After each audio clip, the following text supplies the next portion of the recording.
irmãos, nós vamos dar continuidade, ao culto de adoração ao nosso Deus. Nós vamos estar entoando o cântico Eu Te Louvarei, meu bom Jesus.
Boa noite, irmãos.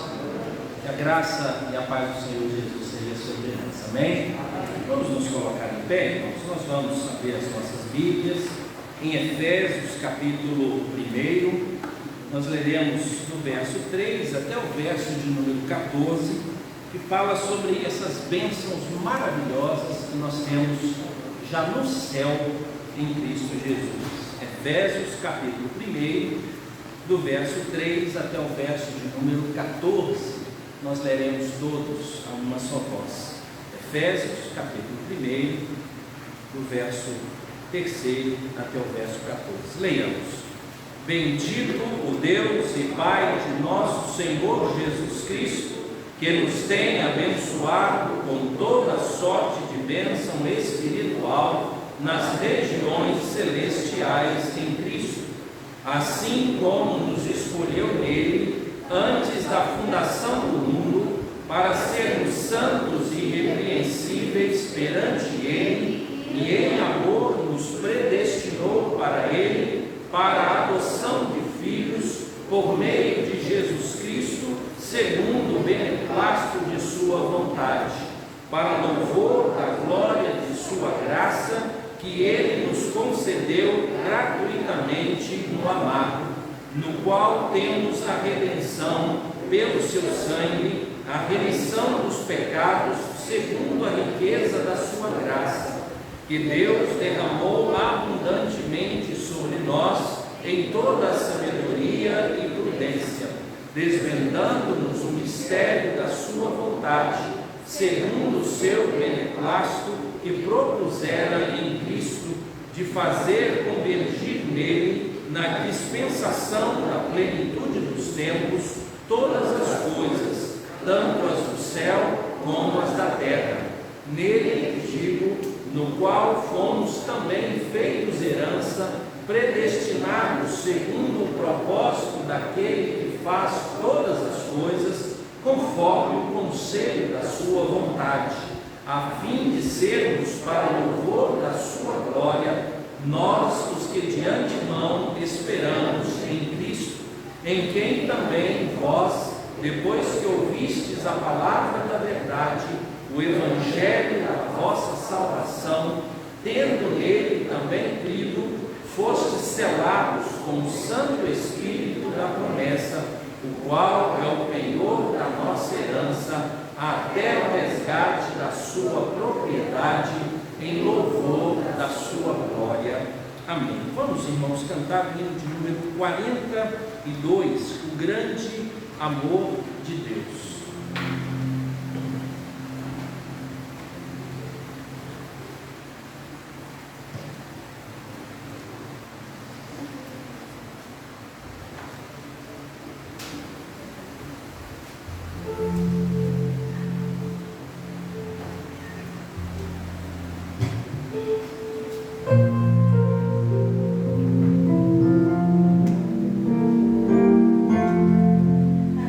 Adeus, Senhor.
para as nossas vidas, que é para louvor e honra e glória do nome dele. Vamos falar com o Senhor, louvando Ele e também apresentando as nossas vidas, confessando nossos pecados, reconhecendo quem nós somos, como pecadores nós somos, mas fomos redimidos, lavados, agraciados por Cristo Jesus. Fale com o Senhor, ore a Ele, peça a Ele perdão, reconsidere os caminhos que você tem andado, glorifique o nome dele por causa do perdão.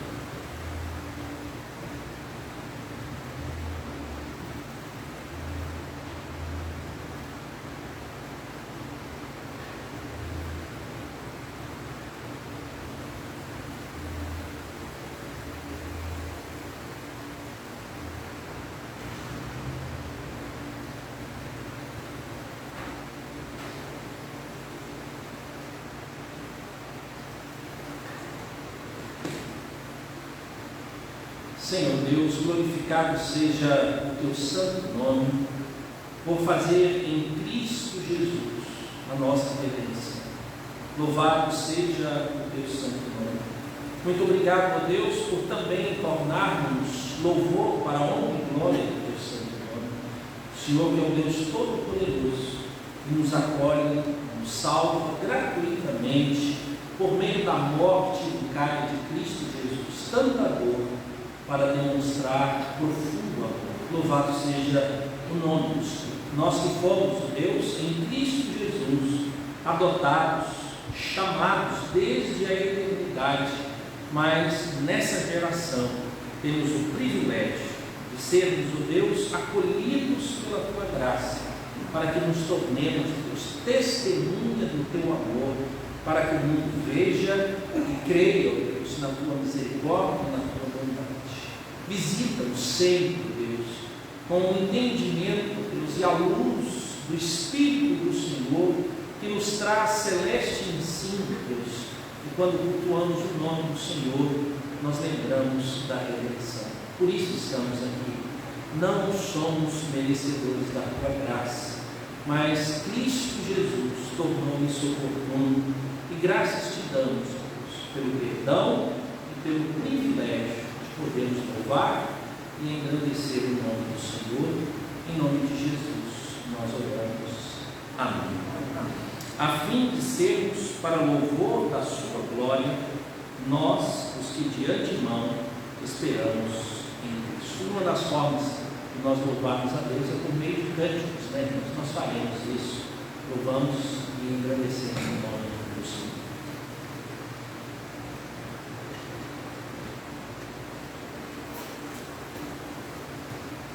Vamos ficar de pé, aqueles que puderem. Minha vida sempre terá um louvor, a força para ir a lugares onde não vou, a pessoas que nunca vi.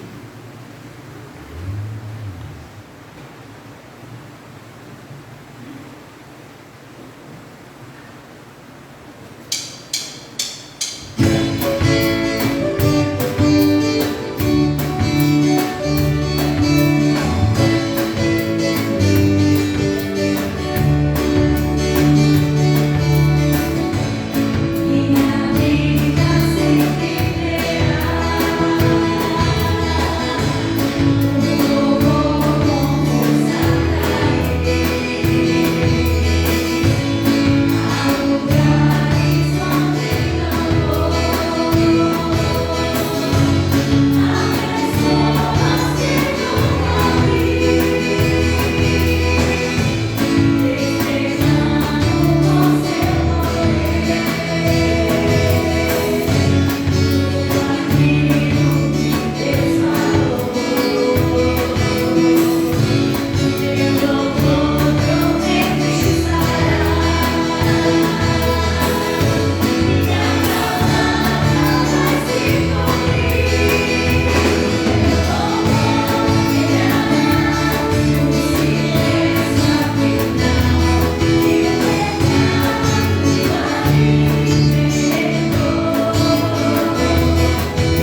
irmãos, acho que o maior desejo nosso está sendo cantar sem máscara, né?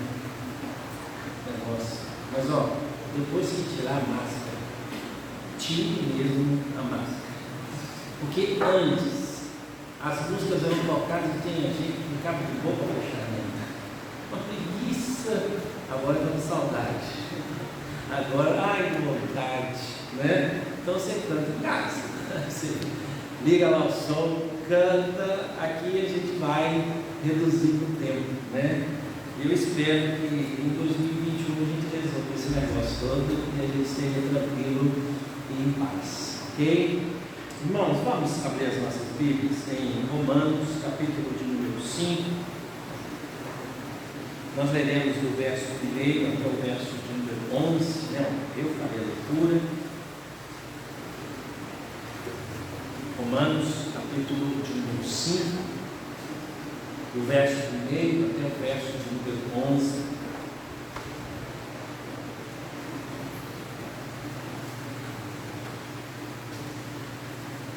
Diz assim: Justificados, pois, mediante a fé, temos paz com Deus por meio de nosso Senhor Jesus Cristo, por intermédio de quem obtivemos igualmente acesso pela fé a esta graça na qual estamos firmes e gloriamos na esperança da glória de Deus. E não somente isso, mas também nos gloriamos nas próprias tribulações, sabendo que a tribulação produz perseverança, a perseverança experiência, e a experiência esperança. Ora, a esperança não confunde, porque o amor de Deus é derramado em nosso coração pelo Espírito Santo que nos foi otorgado. Porque Cristo, quando nós ainda éramos fracos, morreu a seu tempo pelos ímpios. Dificilmente alguém morreria por um justo, pois poderá ser que pelo bom alguém se anime a morrer. Mas Deus prova o seu próprio amor para conosco, pelo fato de ter Cristo morrido por nós, sendo nós ainda pecadores. Logo, muito mais agora, sendo justificados pelo seu sangue, seremos por ele salvos da ira. Porque se nós, quando inimigos, fomos reconciliados com Deus, mediante a morte do seu Filho, muito mais, estando já reconciliados, seremos salvos de sua vida, pela sua vida. E não apenas isso, mas também nos gloriamos em Deus, por nosso Senhor Jesus Cristo, por intermédio de quem recebemos agora a reconciliação. Pai bendito, muito obrigado por essa noite, esse momento de louvor e adoração em nome do Senhor. Receba, Deus, a nossa adoração, o nosso louvor e também, Deus, esse momento de reflexão. O Espírito do Senhor, Deus, nos conduza, nos ilumine, Pai, para que possamos receber a Tua palavra e que a voz do Senhor, Deus, encha os nossos ouvidos, a nossa mente e o nosso coração, e tudo isso seja, Deus, para a nossa transformação e para a glória do Teu santo nome. Em nome de Cristo Jesus nós oramos. Amém. Irmãos, a gente tem trabalhado uma sequência de ideias sobre a salvação em Cristo Jesus. Eu queria então trazer à nossa memória os efeitos da salvação em Cristo Jesus, mais propriamente dito, os efeitos da justificação.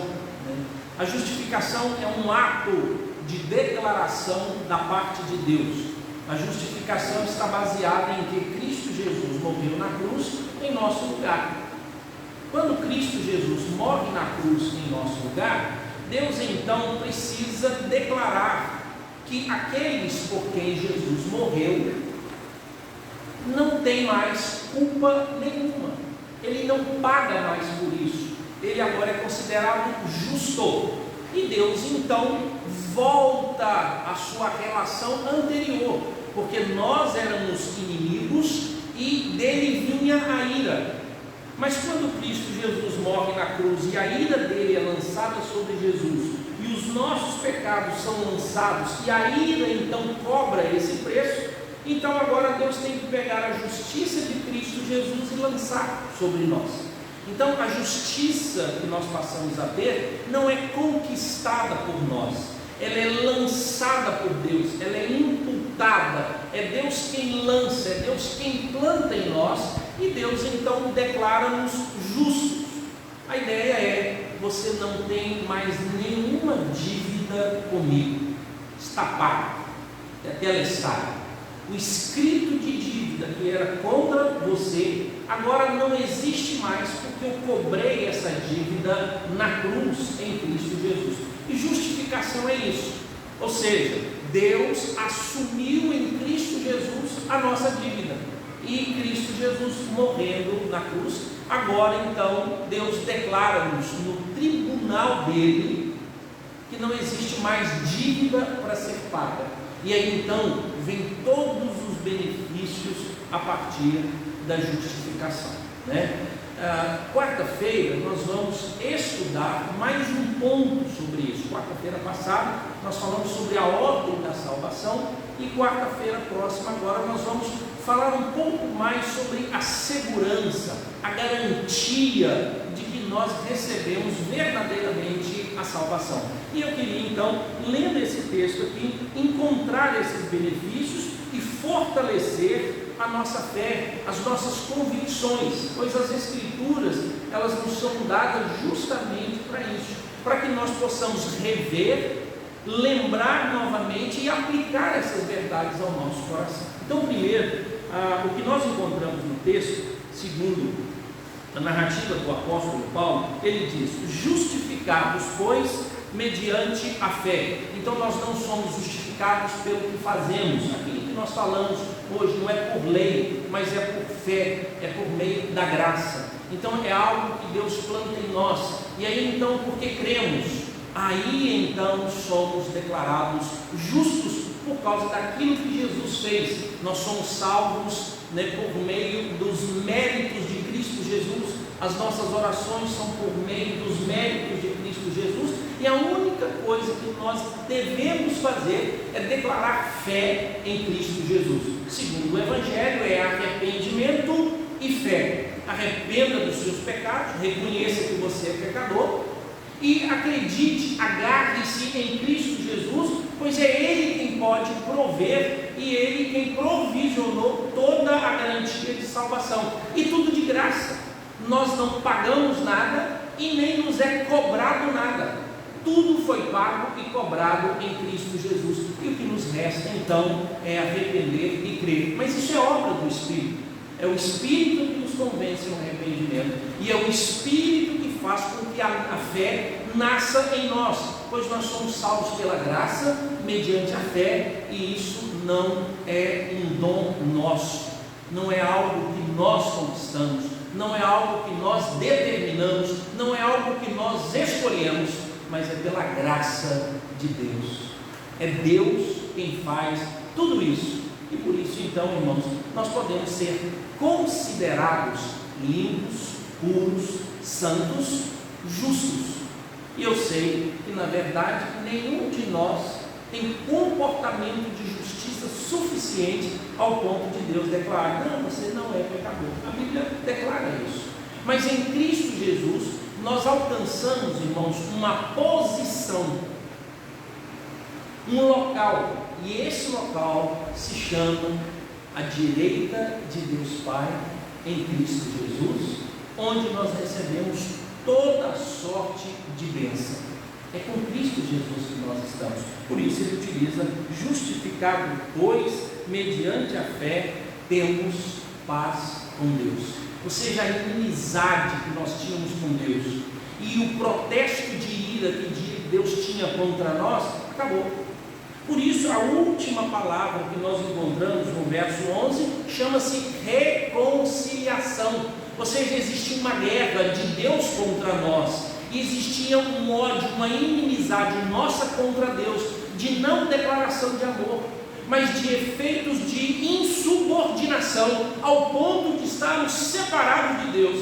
Mas pela fé em Cristo Jesus, ao que agora? Paz. Paz aqui, irmãos, não é capacidade de dormir tranquilo. Paz aqui não é capacidade de estar num trânsito difícil e aí então você descansa. Não, paz aqui é que existia uma dívida e nós estávamos distante de Deus, mas agora então nós podemos ser amigos. É como um marido e mulher quando brigam e depois eles fazem as pazes. É como dois irmãos, né, que se aventuraram, né, em gastar em algo no outro, e depois de 5 dias eles resolvem então dizer assim: eu te perdoo, se me perdoa, e eles abraçam e voltam a ter amizade, a reconciliação, a amizade voltou. Esse é o primeiro benefício. O segundo benefício da justificação é que nós temos acesso à graça, ou seja, nós recebemos o dom maravilhoso da graça sobre as nossas vidas. Por isso nós falamos de graça natural e de graça especial. Graça comum, ou seja, Deus derrama a sua graça sobre toda a humanidade, mas Deus tem uma graça especial. Primeiro graça salvadora e depois graça paternal. Ele nos trata como filhos e Ele nos abençoa com toda a sorte de bênção, e nós só podemos ter acesso a essa graça por causa da justificação. E é isso que o autor, a carta aos Hebreus, vai dizer que agora nós temos livre acesso ao trono de Deus, com toda a ousadia, ou seja, sem medo. E agora nós podemos então nos aproximar, e a graça o tempo todo nos acompanha, mesmo sendo resposta da graça daquela que Cristo Jesus, que Deus deu ao apóstolo Paulo, dizendo: a minha graça te basta. A minha graça é melhor do que a vida, é o cuidado de Deus. Por isso, irmãos, a gente sempre dá graças a Deus. Graças a Deus. Muito obrigado a Deus por tudo quanto o Senhor faz. Agora preste atenção. Por que essa graça é diferente daquela que é derramada sobre outras pessoas e sobre a criação?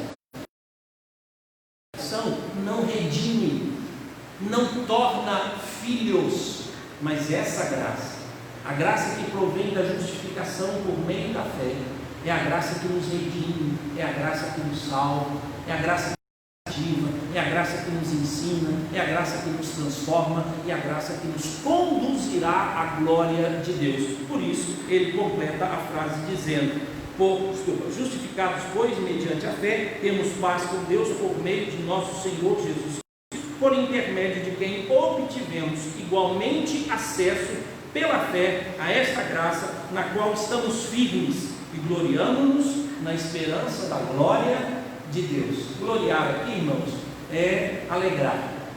Por isso, então, nós nos alegramos naquilo que nos era pesado. Então, para qualquer ser humano que não crê em Cristo Jesus, a glória de Deus é terrível, ela é destruidora, ela é aterradora. Então não há possibilidade de ter alegria na glória de Deus longe de Cristo Jesus, porque a glória de Deus não vai revelar-se em amor profundo, mas vai se revelar como ira profunda. E o que é a glória de Deus? É a soma dos seus atributos. Ou seja, aqueles que estão em Cristo Jesus ama a onipotência, a onipresença e a onisciência de Deus, porque ele sabe que está debaixo do poderoso cuidado de Deus, porque ele sabe que está debaixo do profundo conhecimento de Deus, porque ele sabe que ele está debaixo das asas do poderoso Deus. Mas quem não conhece Cristo Jesus pela fé, ele está sendo ameaçado pelo poder e autoridade esmagadora de Deus. Ele também está debaixo do olhar cirúrgico de julgamento e juízo onipresente de Deus, vendo todas as coisas, e ele então não pode nem recorrer às suas coisas íntimas, porque Deus sabe o que se passa no coração, e ele espera então o próprio Deus, louvor, honra e glória dessa pessoa, mas no íntimo dele, no íntimo dessa pessoa, não tem adoração, não há louvor, e Deus esquadrinha essas pessoas. Por isso, irmãos, quando a gente lê o Salmo 139, ele pode ser um alívio, mas ele pode ser um peso. Para quem crê em Cristo Jesus é um alívio. Senhor, o Senhor não esquece de mim, o Senhor me sonda, o Senhor me conhece. Se um dia eu devo quero sair, o Senhor vai. Se eu tomo as asas da alvorada, lá o Senhor está. Se eu desço no mais profundo abismo, lá o Senhor está. O Senhor me criou, o Senhor me formou, o Senhor sabe muito bem quem eu sou. Agora vamos olhar o outro lado. Oh Deus, não dá para fugir disso. Estou desgraçado. Porque o Senhor não sai de perto de mim. E ainda que eu tente enganar, o Senhor conhece meu coração. Tu me sondas e me conhece. Davi, quando escreveu o Salmo, ele escreveu para dizer que ele não tinha medo de Deus. Por isso que a partir do verso 19, há uma sentença contra aqueles que não reconhecem quem é Deus. Então, por isso aqui, nós podemos, irmãos, celebrar a glória de Deus. Celebrar a glória de Deus. Um dos hinos, né, que a gente gosta muito, falei aqui certo dia, é o Aleluia de Handel. Né? Eu recomendei para os irmãos assistirem as 2h30, né, de toda aquela ópera, né, aquela obra, o Messias. Mas existe uma partezinha pequenininha que chama-se Aleluia de Handel, por causa do autor, e é um momento de aleluia. Achei lindo, continuo achando lindo, e agora para mim tornou de um significado, estudando o livro de Apocalipse. Aí então eu fui procurar músicas que falavam, né, sobre a glória de Deus, e eu encontrei essa música. E aí então eu me debrucei e resolvi assistir a ópera toda. E a ópera é o Messias, é Cristo. E aí então a ópera vai falando quem é Jesus. Fala do nascimento, mas chega uma hora que fala sobre aqueles que não honraram o Messias. E aí então vai para o fim da ópera, a obra, e chega um momento em que canta-se aleluia, aleluia. E a frase do aleluia, para todos nós, e a gente celebra, acha lindo, e diz, gente, que música maravilhosa. Só que essa música, ela é composta em Apocalipse para declarar que Cristo Jesus, o Cordeiro, está se levantando e destruindo todos os seus inimigos. O diabo, a besta, o anticristo, o dragão, a antiga serpente e os seus seguidores. Irmãos, quem são os seguidores? Preste atenção. Todas as vezes que a aleluia de Handel é tocada, ali um juízo, dizendo que Cristo Jesus, na sua glória, virá e destruirá todos aqueles que não o reconheceram como Senhor e Rei. Por isso, irmãos, glorificar a Deus e ter prazer na glória de Deus, a gente precisa lembrar que é a soma dos atributos de Deus. Então, para você que crê em Cristo Jesus, ouvir a aleluia de Handel é glória, é alegria. Mas para quem não crê em Cristo, a aleluia de Handel é ouvir uma declaração, uma sentença de destruição debaixo da ira de Deus, para que todos esses inimigos imediatamente depois disso seriam lançados no fogo do inferno. Essa é a expressão. Então, de vez em quando as pessoas vão celebrar o aleluia de Handel pela poesia, mas se eles entenderem o significado dessa música, é uma música que a gente deveria tomar cuidado na hora de cantar. Será que eu devo cantar essa aleluia? Que hora que eu canto essa aleluia? Se você não tem Cristo Jesus, você simplesmente está cantando o seu hino de morte, porque Jesus virá e sentenciará aqueles que não deram a Ele glória. Mas o outro lado é tão maravilhoso, louvar e agradecer, acesso à graça, alegria na glória de Deus, e depois ele lança mais um tanto. Olha para você ver, as glórias na tribulação. Ele diz assim, verso 3: e não somente isso, mas também nos gloriamos nas próprias tribulações, sabendo que a tribulação produz perseverança, perseverança experiência, experiência esperança.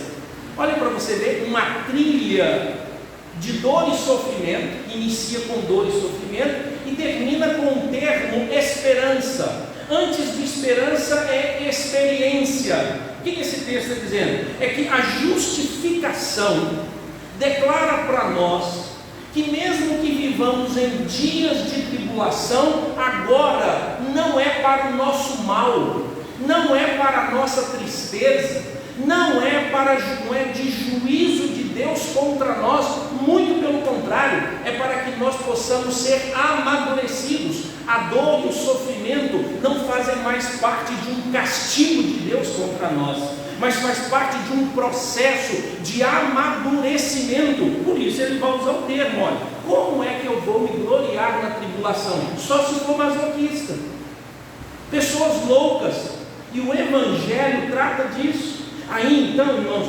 qualquer tribulação que há na nossa vida vai produzir o quê? Lá no final, esperança. Olha os termos. Primeiro, tribulação. O que é tribulação? É tudo aquilo que nos tira o equilíbrio, e a gente fica com o coração atribulado, perturbado. É um modo de a gente sair do padrão de estabilidade da nossa vida. Vamos imaginar aqui a pandemia, fez isso conosco. Olha a tribulação que a gente tem tido. Ela pode ter uma área em termos de perseguição, ela pode ser uma enfermidade, ela pode ser uma dificuldade de relacionamento. Ou seja, Deus não vai desperdiçar nenhuma tribulação na nossa vida. Por isso então, quando elas vierem, nós precisamos entender que Deus filtra tudo isso, e não é um juízo de Deus, muito pelo contrário, é um incentivo de Deus para a nossa caminhada. C.S. Lewis fala que Deus fala conosco, mas tem hora que Deus precisa gritar aos nossos ouvidos, e ele então resume dizendo que a dor é um megafone de Deus. E a gente sabe disso porque depois da tribulação, igual a gente encontra aqui, a tribulação produz perseverança, e nós como crentes, a gente tem sempre o incentivo de perseverar, né? Perseverança é diferente, irmãos, de otimismo tóxico. O otimismo tóxico, ele teve que chegar no nosso meio por causa dos princípios de treinamento de liderança, que hoje chamam-se coach. Ou seja, você nunca pode pensar que uma coisa pode dar errado, e que você tem que acreditar que tudo quanto você fizer vai dar certo, porque o seu interior deu certo. E aí é chamado de um otimismo tóxico. E aí então, depois de um ano com pensamento positivo, você arrancou aqui de dentro, a coisa não deu certo, e em vez de você estar livre para recomeçar, refazer, você é a pessoa mais frustrada da vida. O texto aqui, ele não fala sobre otimismo tóxico. O texto fala sobre, em meio à tribulação, você não desiste, você persevera, você caminha. Por quê? Porque você está firme na graça. É isso que está aqui. Então é em nome do Senhor Jesus, é pelo amor, pela misericórdia e pela bondade do Senhor Jesus que eu vou perseverar. Depois da perseverança, ele diz que automaticamente você adquire o quê? Experiência, caráter aprovado. Então você tem tribulação, você é chamado a perseverar, e o Senhor já nos avisou sobre isso. Tem de bom ânimo, no mundo tereis tribulações, perseguições, dificuldades, mas lembre-se, eu venci. E aí então você adquire no processo da perseverança experiência, ao ponto de você saber, olha, quando esse modelo ou esse tipo de tribulação vem, eu sei como lidar. E aí, irmãos, o que acontece? A experiência, ela cria em nós certeza, que é esperança. É assim, pegue uma pessoa que iniciou um trabalho e ela não conhecia nada. E ela então, a primeira vez que foi fazer, deu tudo errado. E ela disse: não, vou fazer de novo. Ela está tribulada. Ela vai e faz uma vez, faz duas, faz três, ela fez pela metade, depois 70%, 80%, até o momento em que ela diz assim, 100%. Qual o processo que ela fez? Tribulação, perseverança. E quando ela atinge 100%, ela diz assim: eu posso até ensinar agora, porque ela tem experiência. E aí então alguém pergunta a ela: como é que faz isso? Faz assim, assim, assim. Você tem certeza plena? Eu já experimentei, eu tenho certeza. Então esperança, irmãos, não é um otimismo. Esperança é certeza. Certeza. E aí então, esse é o benefício da justificação nas nossas vidas. Nós adquirimos certeza de que, irmãos? De que o amor de Deus está conosco.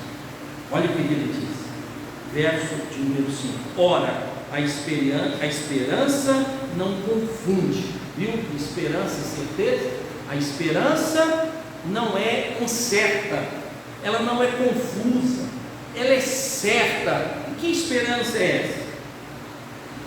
Porque o amor de Deus é derramado em nosso coração pelo Espírito Santo que nos foi outorgado. Então as tribulações não são causadas pela ira de Deus, mas todo esse processo de amadurecimento faz parte do quê? Do processo de Deus, um Deus amoroso que colocou o Espírito dele na nossa vida, e ele todos os dias derrama esse amor sobre nós. Aqui, irmãos, nós poderíamos falar da presença do Espírito Santo na nossa vida.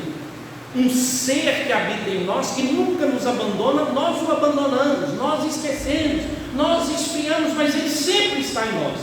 Aqui, irmãos, é mais do que a certeza de que o Espírito Santo está conosco. Aqui é a certeza de uma experiência que todas as vezes, em meio à tribulação, eu ouço a voz do Espírito na minha vida. O Espírito de Deus comunica ao meu espírito que eu sou filho de Deus. Como é que funciona isso? Talvez seja a parte mais difícil falar sobre isso. Porque se eu falo de teologia, que o Espírito Santo habita em mim, ok. Mas se eu digo que o Espírito Santo se move em mim, não serve. Eu não estou falando de dons espetaculares. Eu estou falando, irmãos, daquele Espírito que conversa comigo no momento da oração e me convence do erro. E ninguém precisou falar nada, mas eu dobrei o joelho porque eu tenho intimidade, eu tenho prazer de andar com Ele. Então não é uma declaração teológica. O amor de Deus é derramado em nós por meio do seu Espírito, por meio de experiência. Agora preste atenção, a maioria dos crentes não sabem o que é isso.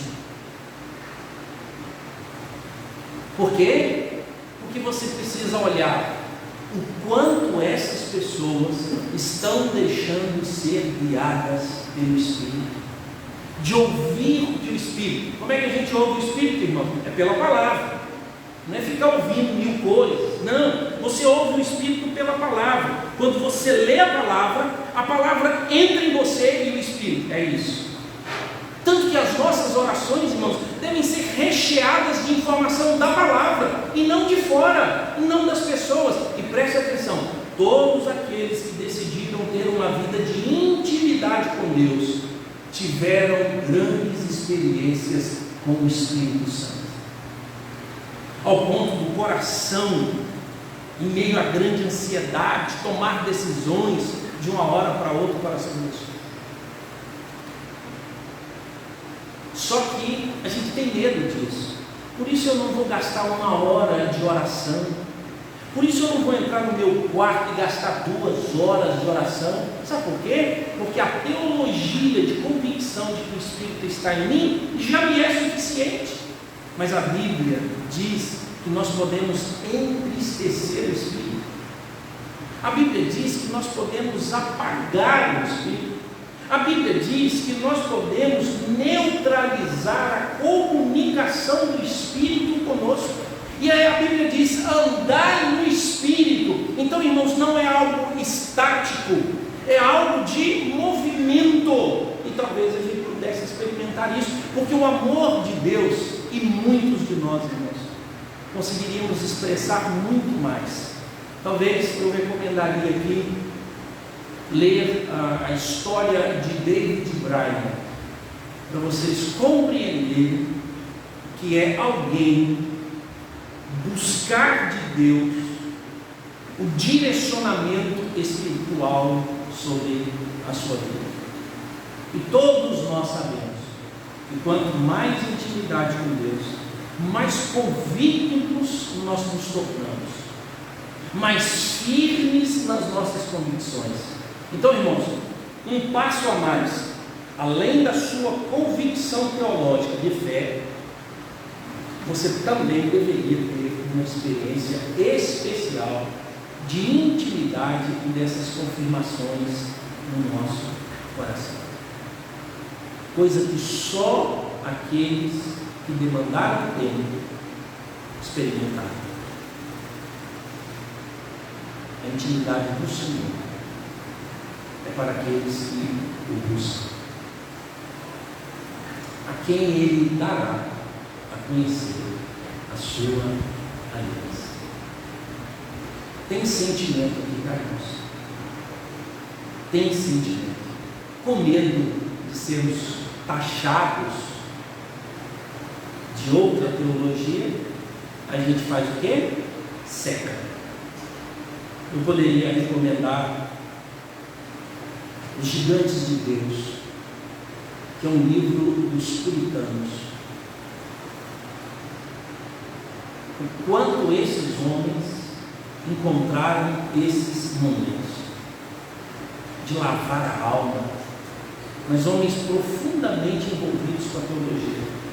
Ou seja, a justificação também mostra a certeza do amor de Deus, primeiro pela experiência, porque Ele é derramado todos os dias, o Espírito que está em nós, Ele foi nos dado, e Ele comunica conosco, Ele nos guia, Ele fala conosco. Mas o texto, ainda no verso de número 6, diz: porque Cristo, quando nós ainda éramos fracos, morreu a seu tempo pelos ímpios. Dificilmente alguém morreria por um justo, pois poderá ser que pelo bom alguém anime-se a morrer. O apóstolo Paulo está mostrando aqui, irmãos, como é que Deus nos ama, como que o amor de Deus, não só da experiência, mas nas suas declarações, como é que Deus manifesta. Primeiro, o texto manifesta que quando nós éramos fracos aqui, são pessoas incapazes, ou seja, nós éramos incapazes de agradar a Deus, nós estávamos debaixo do pecado. Quando nós éramos fracos, Cristo morreu por nós, pecadores. Ou seja, na nossa fraqueza, na nossa pecaminosidade, Cristo Jesus deu a vida. É a prova do amor de Deus. Deus não nos amou quando nós nos tornamos justos. Deus nos amou quando nós éramos pecadores. E aí ele diz assim: talvez alguém morreria por nós, e talvez alguém morreria por outros, por duas qualificações. Primeira, se uma pessoa é justa, uma pessoa correta, faz tudo direitinho, e alguém diz: não, vale a pena morrer por ele. Mas ninguém quer fazer isso. Já viu alguém querer morrer pelo outro? Não é padrão. Cristo Jesus quis, por amor, mesmo a gente não sendo justo. Ele diz: ninguém gostaria de morrer pelo justo. Talvez alguém morreria por uma pessoa boa. Pessoa justa e pessoa boa é diferente, tá, irmão? Às vezes você encontra uma pessoa extremamente correta, mas ninguém chama essa pessoa de boa. Mas ela é correta, você não tem como condená-la. Mas ela não é a pessoa assim, gente boa, vai lá na sua casa tomar café, e então você está com dívida, te ajuda, e dá um conselho, mas ele é justo. Então, a pessoa boa, alguém possa, mas a gente não fica sabendo disso, porque a ideia é que ninguém quer dar a vida pelo outro. Mas ele diz: o amor de Deus prova a justiça. prova que Cristo Jesus nos amou a ponto de morrer por nós. Quando nós éramos fracos, quando nós éramos pecadores, ou seja, mais um benefício. Além desse benefício, nós encontramos no verso 8, que diz: mas Deus prova o seu amor para conosco pelo fato de ter Cristo morrido por nós, sendo nós ainda pecadores. Olha a lógica. Logo, muito mais agora, sendo justificados pelo seu sangue, seremos por ele salvos da ira. Paulo está dizendo o seguinte: se Jesus morreu por nós quando nós éramos pecadores, e aí nós recebemos vida, muito mais agora, que agora nós somos justos. Ou seja, o amor de Deus para conosco em Cristo Jesus, antes de nós sermos convertidos ou justificados, ou o Espírito habitar em nós, era grande. Mas agora, quando o Espírito habita em nós e quando nós somos justificados, o amor é maior ainda, ao ponto de qualquer tribulação, qualquer dificuldade desse mundo não pode ser comparado à ira que virá. E se Ele não nos condenará na ira, porque nós estamos salvos em Cristo, Ele faria mal a nós hoje? Ele nos ama. Então não se preocupe com as tribulações, apenas viva. Sabe por quê? Porque o pior que Deus pode fazer não é trazer tribulação, é lá no dia do juízo te abandonar, e Ele não vai fazer isso. Sabe por quê? Porque você já está justificado em Cristo Jesus. Ele te ama agora, mesmo em meio às tribulações. Ele coordena tudo quando acontece. E Ele, antes que você era justo, te amava. Hoje te ama muito mais. E a prova é que Ele deu o Filho dele para morrer por nós. Então alguém poderia perguntar: Deus só não me ama? É muito comum às vezes a gente tentar convencer as pessoas dizendo que Deus te ama sim. Mas como é que Deus me ama? Sendo que eu tenho dificuldade em casa, tenho enfermidade na minha casa, tenho isso na minha casa, eu queria ser assim, eu queria mudar para tal, eu queria morar nisso, eu queria fazer isso, eu queria conquistar aquilo, as coisas não estão dando certo. Diz: olha, preste atenção, isso tudo é passageiro. É difícil, mas é passageiro. Você quer então que Deus convença você de que Ele o ama? Sim, Ele não te manda para o inferno. Cristo Jesus morreu na cruz. Quer milagre maior? Quer salvação maior? Essa é a realidade nossa. Tem gente que preferia ser rico do que ir morar no céu. Tem gente que prefere estar feliz num casamento errado do que ir morar no céu. Tem gente que prefere ter fé errada do que ir morar no céu, por causa da sua alegria, da sua satisfação. E aí então, irmãos, criou-se uma teologia, a teologia da prosperidade, onde você vai ser rico, onde você vai ser forte, onde você vence tudo. Mas o que? A custo de quê? De você vender a sua alma a essas heresias. Tanto é que não se pensa mais na volta de Jesus e nem tampouco na glória do céu. Pensa-se na riqueza e no poder, e é inadmissível o sofrimento nesse mundo. E aí então, preste atenção, se na sua vida você não está reclamando de todas as coisas que você considera errado, a família que você tem, o corpo que você tem, a mente que você tem, a intelectualidade que você tem, a roupa que você tem, o dinheiro que você tem, os amigos que você tem, a igreja que você congrega, se você é a pessoa que reclama de tudo isso, você ainda não compreendeu que o amor de Deus supera todas essas coisas. Tudo isso, porque o amor de Deus colocou Cristo Jesus na cruz para que nós pudéssemos viver para sempre, porque tudo isso aqui é temporário, vai passar. Tudo isso aqui vai ser destruído, as casas, os bens, e preste atenção, seu corpinho limpo, até isso que você mais amou, aquilo que você mais se apega, vai estar lá no cemitério no final do mês. Tudo aquilo que você mais apega, e você considera, às vezes, a perseguição, a humilhação, e aí você não persevera, porque você declara ou acha que Deus não te ama. Tudo isso, Deus resolveu calar a nossa boca, ou colocar como benefício a morte de Cristo Ele morreu e produziu tudo isso nas nossas vidas. E ele encerra dizendo assim, verso de número 10: porque se nós, quando inimigos, fomos reconciliados com Deus mediante a morte do seu Filho, muito mais estando já reconciliados, seremos salvos pela sua vida.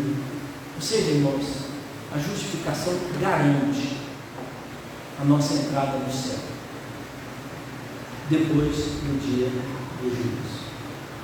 A certeza e a garantia de que nós viveremos no novo céu e na nova terra.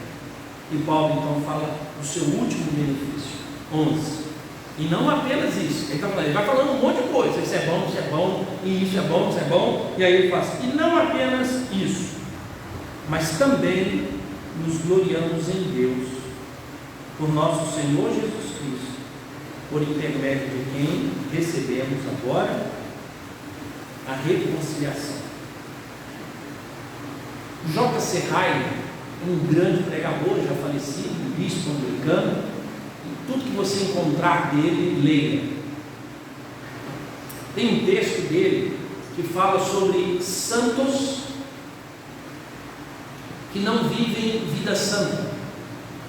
E ele fala assim: para muitas pessoas, a pior coisa do mundo vai ser morar no céu. Porque enquanto morou nessa terra, ele não tinha prazer nas coisas de Deus. Ele não tinha prazer em proclamar o nome de Deus. Ele não tinha prazer em andar com as pessoas que honram e glorificam a Deus. Ele não tinha prazer em fazer aquilo que glorifica a Deus. Ele não tinha prazer em glorificar a Deus. Ele não tinha prazer na oração, na leitura da palavra. Ele não tinha prazer nas coisas de Deus. Ele nunca aspirou o céu, pois então o céu para ele será um inferno. Porque, irmãos, preste atenção, todas as vezes que a gente lê Apocalipse, eu vejo as pessoas dizendo assim: olha a preocupação, pastor, nós vamos andar em rua de ouro. E eu gosto de pedir a pessoa para depois ir lá no texto e olhar, e até pensar: sério mesmo? Você queria morar numa rua de ouro? Só para você pensar. Sim, mas imagine só a parede de ouro, pisando no ouro. Você nem sabe o que é ouro, né? Nem pisou na barra de ouro. Gente, você não para em pé. Tente imaginar aquele tanto de ouro. E tentando ouro, qual é o valor em si? Então, irmãos, existe uma figura muito mais importante da rua de ouro. A rua de ouro representa que você estará num reino de poder e autoridade. Quando você olha para os muros de Jerusalém, preste atenção, irmão. 2.000 quilômetros de um lado, 2.000 quilômetros para cima, 2.000 quilômetros de profundidade. É como você sair daqui e parar no Pernambuco. Esse é o muro da cidade. Tem 4 lados. Tente imaginar, você tem uma parede de 2 quilômetros. 1.000 quilômetros. Para que serve? Mas a gente acha que isso é o gigantismo. Só que a Bíblia diz que a Nova Jerusalém é a esposa, é a igreja. Está declarando que nós estaremos lá em um local extremamente seguro. Mas preste atenção, irmão. Para que essa parede se não existe mal? Para que serve esse muro se lá não tem mal? Sabe por quê, irmão? O grande problema nosso é porque a gente quer, preste atenção, eu quero ter um lote bom no céu. Eu quero ter benefício lá no céu. Eu quero ser rico lá no céu. Eu quero comer e engordar lá no céu. Eu quero dormir e não acordar lá no céu. Eu quero ter dinheiro para fazer o que quiser. Só preste atenção, irmãos. Se você não tem prazer de andar com Deus aqui, e se tudo, parede, ouro, objeto, é o que te satisfaz, preste atenção.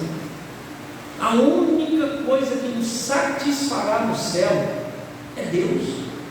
E vai ser muito chato estar no céu, e a única coisa que eu vou fazer é o quê?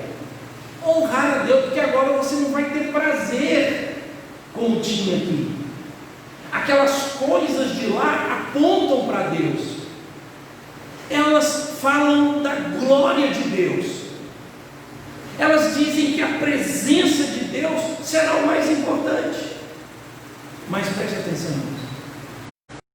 Pessoas que não pensam nas coisas de Deus, o apóstolo Paulo está dizendo, justificados, eles têm alegria em Deus. Em Deus.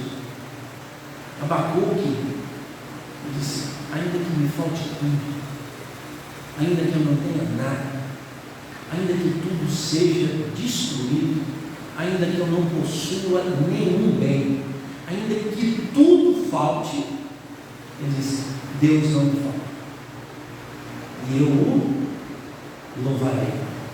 Irmãos, às vezes nós temos prazer no sistema em que estamos envolvidos, das coisas que falam de Jesus. Por exemplo, eu já vivo hoje uma preocupação. Eu não acho que esteja em um público tão pequeno na quarta e na sexta por causa de pandemia mais. Agora eu estou ficando preocupado. Vocês abandonaram, não pela pandemia, porque tem gente indo trabalhar, tem gente para socorro, para tudo quanto é ambiente, mas para ter um tempo de comunhão com os irmãos, com todo cuidado, não pode. Talvez a transmissão seja encerrada, porque lá também não tem mais um culto.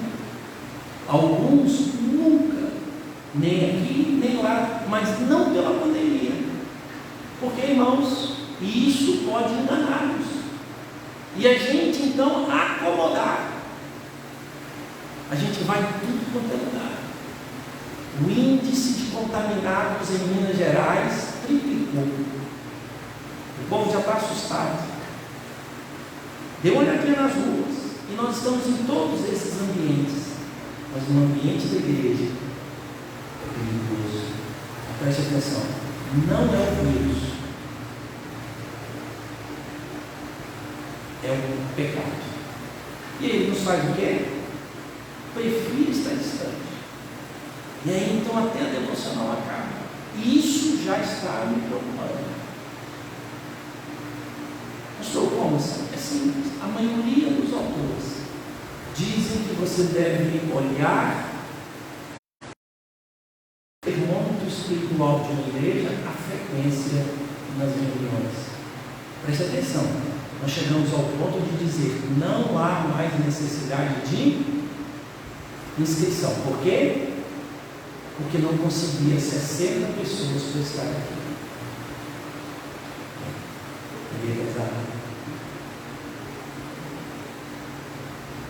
Vamos ficar em pé. É Deus, prazer com Deus, tá, irmãos? Não é por mim, nada disso. Não fico mais feliz nem mais triste. Eu já aprendi que sou pastor. Pastor, um dia tem, um dia não tem, a gente vem e tal, mas o desejo do meu coração é que a gente questionasse se a pandemia não é agora, presta atenção, agora, uma desculpa e não uma causa verdadeira. Ser irmãos em que em qualquer lugar nós podemos ser contaminados. Mas tome cuidado com o vírus que você foi contaminado. Não deixemos de congregar. Porque é costume de alguns. Antes, estimulemos uns aos outros ao amor e à prática das boas obras. Amém? Vamos orar, pessoal?